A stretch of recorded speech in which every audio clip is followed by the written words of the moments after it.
Rohit Vemula Hyderabad central యూనివర్సిటీలో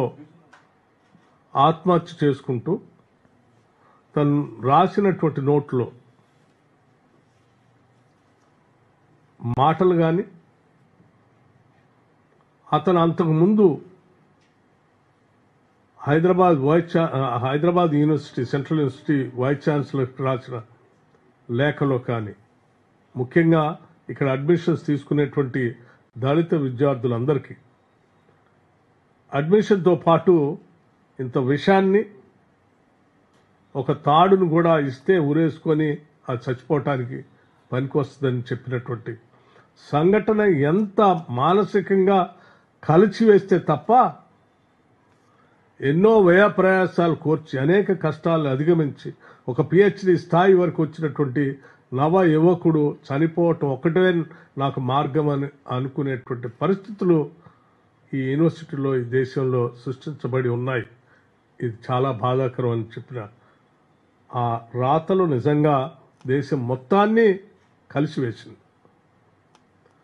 అలా జరగటానికి కారణమైనటువంటి సంఘటనకు సంబంధించి కూడా ఈ దేశం అంతా గమనించింది.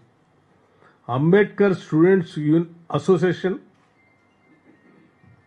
ఆ యూనివర్సిటీలో జరుగుతున్నటువంటి సంఘటనలన్నింటినీ గమనించి ఇక్కడ ఆత్మగౌరవంతో బతకటానికి కావలసినటువంటి హక్కుల గురించి పోరాటం చేస్తూ ఆ యూనివర్సిటీ అధికారులకి విజ్ఞాపనలు ఇస్తున్నటువంటి సందర్భంలో వాళ్ళని అడ్డుకొని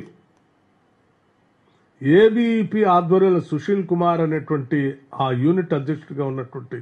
వ్యక్తి అడ్డుకొని కావాలని వీళ్ళని దేశద్రోహులుగా చిత్రీకరిస్తూ ఒక కంప్లైంట్ యూనివర్సిటీ అథారిటీస్ ఇవ్వటమే కాకుండా భారతీయ జనతా పార్టీకి సంబంధించిన నాయకత్వాన్ని కూడా అందించి వీళ్లపైన కేసులు పెట్టి చర్యలు తీసుకునే విధంగా